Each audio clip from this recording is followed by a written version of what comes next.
الرحیم نحمده ونصلی علی رسوله الکریم اما بعد یا ایھا الذین آمنوا توبوا الی اللہ توبۃ نصوحا عسى ربکم ان یکفر عنکم سیئاتکم ویدخلکم جنات تجری من تحتها الانہار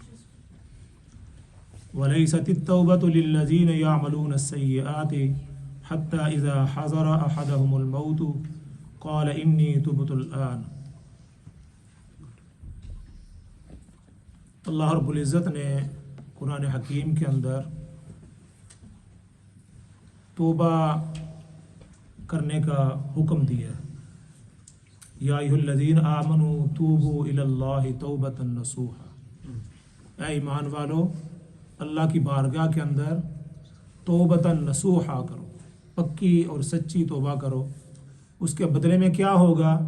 عسیٰ ان یکفر عنکم سیئاتکم، اللہ رب العزت تمہارے گناہوں کو معاف فرما دیں گے۔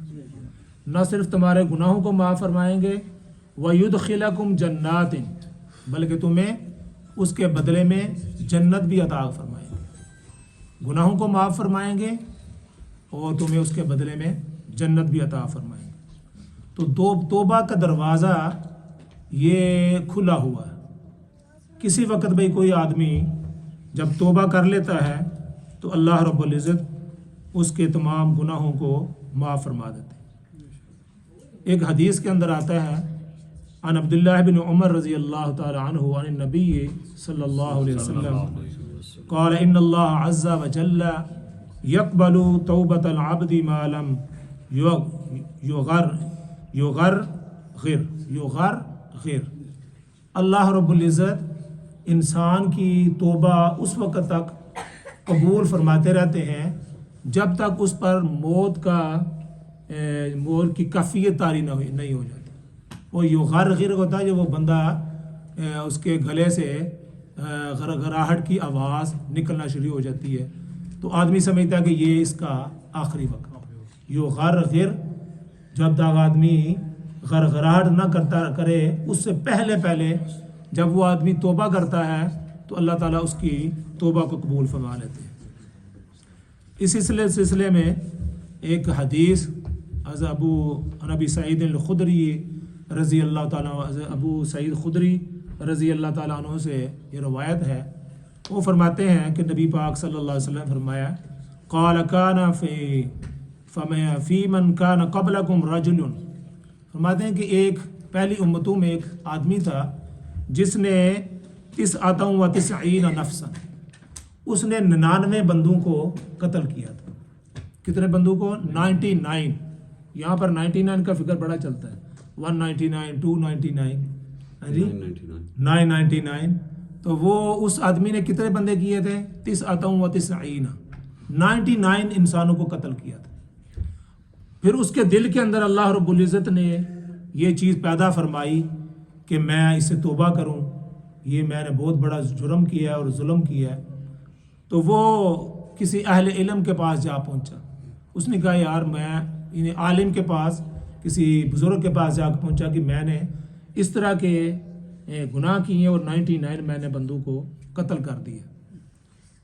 تو فدل علی راہب، تو انہوں نے ایک راہب کی طرف اس کو دلالت کیا، یعنی اس کے بارے میں بتایا کہ تم فلاں راہب کے پاس، فلاں اللہ والے کے پاس جاؤ تو وہ کوئی تمہارے لیے کوئی راستہ تلاش کریں گے۔ جس طرح کوئی آدمی گناہ کر بیٹھتا ہے یا کوئی مسئلہ درپیش ہوتا ہے تو کہتے ہیں مولوی صاحب سے رابطہ کریں یا مفتی صاحب سے رابطہ کریں کہ وہ کوئی اس کا حل جو ہے یہ بتا دیں۔ تو وہ آدمی گیا اس راہب کے پاس فاتاہ فقال انہ قتل 99 نفسا هل له توبہ، انہوں نے سے کہا کہ میں نے 99 بندوں کو قتل کیا ہے، حل لہ توبہ، میرے لیے کوئی بچنے کی توبہ کرنے کی گنجائش ہے؟ تو اس نے کہا لا فقال لا، انہوں نے کہا کوئی گنجائش نہیں۔ اس نے کیا کہا کہ بھائی اس کی کوئی گنجائش نہیں ہے۔ فقتلہ فکلم بہ 100، اس آدمی نے جو راہب تھا، جو بزرگ تھا، اس کو بھی قتل کر دیا اور پورے 100 پورے کر دیے۔ سینچری پوری کر دی، اس راہب کو بھی قتل کر دیا اور وہ 100 بندے اس نے قتل کر دیے. لیکن ابھی اس کے دل کے اندر یہ خواہش تھی کہ میں یہ 100 بندے قتل کر چکا ہوں. تو وہ ایک اور آدمی کے پاس گیا، وہ بھی عالم تھے.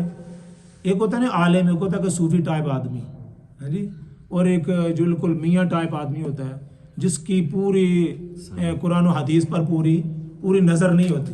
وہ جب سنتے ہی کہتا نہیں تیری تو کوئی گنجائش نہیں، تو اس نے اسی کو قتل بھی کر دی. کسی عالم کے پاس، اس لیے بھی کہتے ہیں کہ جب بھی آدمی مسئلہ پوچھے نا تو کسی عالم سے، جو عالم بھی ایسا ہو جو دین کو جاننے والا ہو.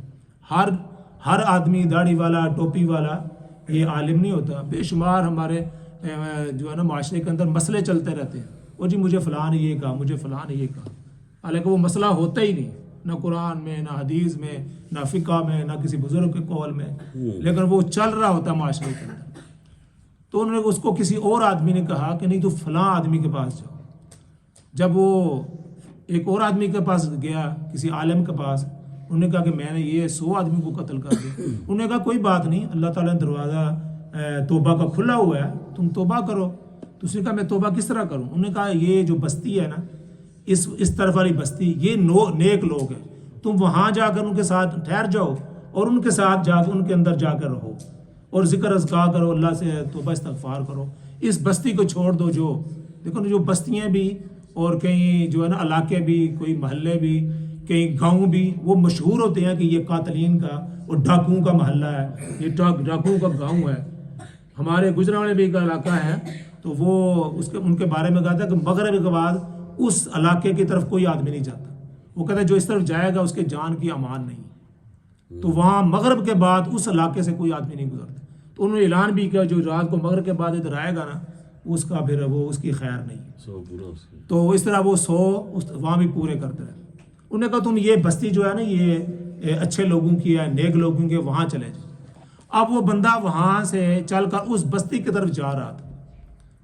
اب چلتے چلتے راستے کے اندر اسرائیل علیہ السلام آ گئے اور اس کی جان قبض کر لی، وہ مر گیا. اب فرشتے آ گئے، جنت والے بھی اور جہنم والے بھی، دوزخ والے بھی. جنت والے ادھر پکڑے اور جہنم والے ادھر پکڑے، گھسیٹے اس کو. جہنم والے کہیں کہ ہم نے اس کو جہنم کے اندر لے کے جانا ہے، یہ تو قاتل ہے. جنت والے کہیں اس نے توبہ کر لی ہے. اس توبہ جب توبہ آدمی کر لیتا ہے تو گناہ معاف ہو جاتے ہیں. اب وہ دونوں کھینچا تانی کر رہے تھے، ایک اور فرشتہ اللہ تعالیٰ کی طرف سے آیا. اس نے کہا بھائی کیا بات ہے؟ جب جھگڑا ہو جائے تو تیسرا آدمی آ کر فیصلہ کرتا ہے، اور وہ فیصلہ بھی اس کو صحیح کرنا چاہیے. انہوں نے کہا ایسے کرتے ہیں کہ جو زمین ہے نا اس کو ناپ لیتے ہیں. یہ جس طرف جا رہا تھا نا، خیر کی طرف جا رہا تھا، اس کو بھی ناپ لیتے ہیں، اور جس طرف سے آیا نا اس کو بھی ناپ لیتے ہیں. تو اللہ حدیث کے اندر ہے اللہ تعالیٰ نے اس زمین کو بھی سکیڑ دیا، اس کو لمبا کر دیا. جو توبہ کی طرف جا رہا تھا تو وہ جب انہوں نے ناپا تو وہ جس بستی کی طرف جا رہا تھا وہ راستہ کم تھا، یعنی وہ اس کے قریب پہنچنے والا تھا. یعنی آدمی رن لینے لگتا ہے تو بالکل قریب کے اوپر پہنچنے والا ہے، تو وہ آدمی وہ کہتے ہیں کہ یہ اس کا رن جو ہے نا قبول کر لیتا. تو جس بستی سے نکل کے جا رہا تھا اس کا فیصلہ دور تھا. تو انہوں نے کہا فیصلہ یہ کرتے ہیں. جب وہ ناپا گیا تو وہ جس بستی کی طرف وہ جا رہا تھا توبہ کے لیے، وہ اس کا راستہ بہت کم تھا. تو انہوں نے جنت والے نے کہا کہ اس کو ہمارے حوالے کرو. تو پتہ کیا چلا کہ جب آدمی توبہ کرتا ہے نا تو اللہ تعالیٰ راستے بھی خود بنا دیتا. وہ کہتے ہیں جگہ وہ تنگ نہیں تھی، جگہ اس کی اس طرف زیادہ تھی، لیکن حدیث کے اندر اللہ تعالیٰ نے اس زمین کو سکیڑ دیا، جو تنگ کر دیا، وہ راستہ کم کر دیا. تو اللہ رب العزت بھی راستے بھی بنا دیتے. فرعون جو ہے نا، فرعون وہ حتی اذا ادرکہ الغرق، جب وہ اس بنی اسرائیل جو ہے وہ جب اس دریا کے اندر سے پار ہوئے نا، اس نے بھی سمندر کے اندر اس نے بھی اپنی فوجیں ڈال دی اور وہاں جا کر اللہ رب العزت نے اس کو پکڑ لی. جب اس کو پکڑا حتی اذا ادرکہ الغرق، تو اس نے کیا کہا؟ جیسے میں نے کہا نا کہ یہ جو توبہ ہے یہ اس وقت تک قبول ہے جب تک وہ آدمی جو ہے نا وہ فرشتوں کا موت کا فرشتوں کو دیکھ نہ لے اور اس کو پکی اس کے دماغ میں پڑ جائے کہ اب میری موت ہی موت. جب فرعون نے دیکھا نا کہ میں اب ڈوبنے والا ہوں، حتی اذا ادرکہ الغرق قال آمنت انہ لا الہ الا الذی آمنت بہ بنو اسرائیل وانا من المسلمین. اس نے کیا کہا جب وہ غرق ہو رہا تھا؟ اس نے کہا آمنت بنو اسرائیل، میں جو بنو اسرائیل جس پر ایمان لایا نا میں اس پر ایمان لاتا ہوں. لا الہ الا الذی، اللہ کے سوا کوئی معبود نہیں. سب اس نے کہا، کلمہ بھی پڑھا، لا الہ الا الذی آمنت بہ بنو اسرائیل وانا من المسلمین، اور میں یہ اقرار کرتا ہوں کہ میں مسلمانوں میں سے ہوں، میں مسلمان ہو گیا ہوں. اللہ نے فرمایا قال الآن اب ایمان لے کر آئے ہو، قد اجیبت دعوتکما. وہ کیا لفظ الآن؟ اس کے بعد کون سی آیت ہے؟ یہ قال لا تختصموا نہیں، حتی اذا ادرکہ الغرق قال آمنت انہ لا الہ الا الذی آمنت بہ بنو اسرائیل وانا من المسلمین فالیوم ننجیک ببدنک فالیوم ننجیک ببدنک لتکون لمن خلفک آیہ. ہم تمہیں ایسے کریں گے، تمہیں نجات نہیں دیں گے، تمہاری باڈی کو ہم نجات دیں گے. کیا مانا کہ تمہاری باڈی کو یہ قیامت تک کے لیے ہم محفوظ کر دیں.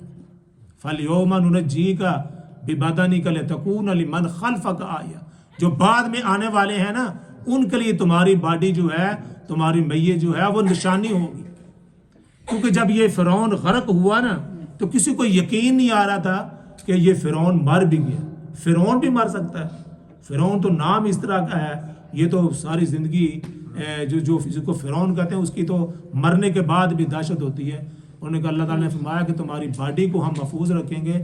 اور ہم جو ہے نا ابھی 2 سال پہلے مصر میں اس کی باڈی کو دیکھ کر بھی آیا ہوں. اس کی باڈی ایجپٹ کے اندر جو میوزیم ہے اس کے اندر پڑی ہوئی ہے فرعون کی، اس پر لکھا ہوا یہ فرعون کی باڈی ہے. تو اس کی باڈی کو اللہ رب العزت نے محفوظ رکھا. لیکن فرمایا کہ جب آدمی کا موت کا وقت آ جاتا ہے اس وقت توبہ قبول نہیں ہوتی. جب غرغرے کرتا ہے، جب وہ غرق ہونے پر آتا ہے اور موت اس کے سامنے نظر آتی ہے، اس وقت جو مرضی کرتا رہے کہ میں اللہ پر ایمان لاتا ہوں، میں موسیٰ پر ایمان لاتا ہوں، وانا من المسلمین ہوں. میں کہا اب مسلمین میں نہیں ہوں، اب تم من الکافرین میں سے ہو، اب تمہاری توبہ قبول نہیں ہے. تو فرمایا کہ اس سے پہلے کہ وہ غرغراہٹ کا وقت آ جائے، ہاں جی، اس سے پہلے جس آدمی نے بھی جو بھی گناہ کیا ہے اس کی توبہ کرے، اللہ رب العزت اس کی توبہ کو قبول کر لے. اللہ تعالیٰ ایسے راستے بھی بنا دیتے ہیں کہ انسان کے لیے آسانیاں پیدا ہوتی ہیں. اللہ تعالیٰ مجھے بھی اور آپ کو بھی پکی اور سچی توبہ کرنے کی توفیق عطا فرمائے. وآخر دعوانا ان الحمد للہ رب العالمین.